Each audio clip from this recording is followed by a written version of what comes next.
International relations में अक्सर एक बेसिक सवाल पूछा जाता है, when one state becomes too powerful then what do other states do?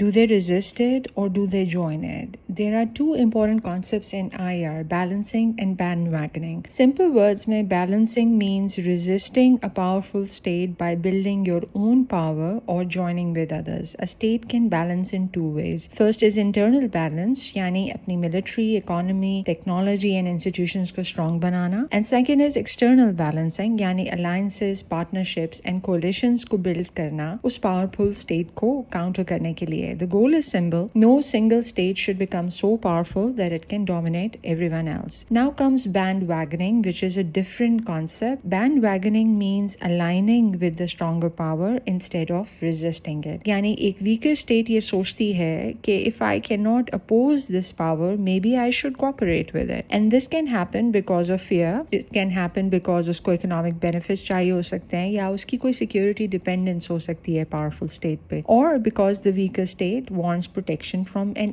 even bigger threat. The core difference between the two is that balancing is resisting power, bandwagoning is joining power. Balancing says you are too powerful, so I'll counter you, and bandwagoning says you are too powerful, so I'll align with you. South Asia में ये concepts बहुत useful हैं. पाकिस्तान की strategic partnership with China is often understood as a form of balancing against India's growing conventional economic power. India's closer strategic alignment with the United States is also linked to balancing China. Smaller states often fear harder choices. Smaller states can balance, bandwagon, hedge, or try to extract benefits from multiple sides. That is why foreign policy हमेशा friendship के बारे में नहीं होती है. It is always about managing power. Why it matters? Because balancing and bandwagoning help us understand why states choose alliances, why they buy weapons, why they enter security partnerships, why they sometimes cooperate with stronger powers even when they do not fully trust them. Because in international politics, states are constantly asking, हमें threaten कौन कर रहा है, हमें protect कौन कर सकता है, और कौन हमें help कर सकता है to increase our power. So remember, balancing is when states resist power, bandwagoning is when states align with power. In international politics, alignment is rarely about love. It is always usually about power, fear, interest, and survival.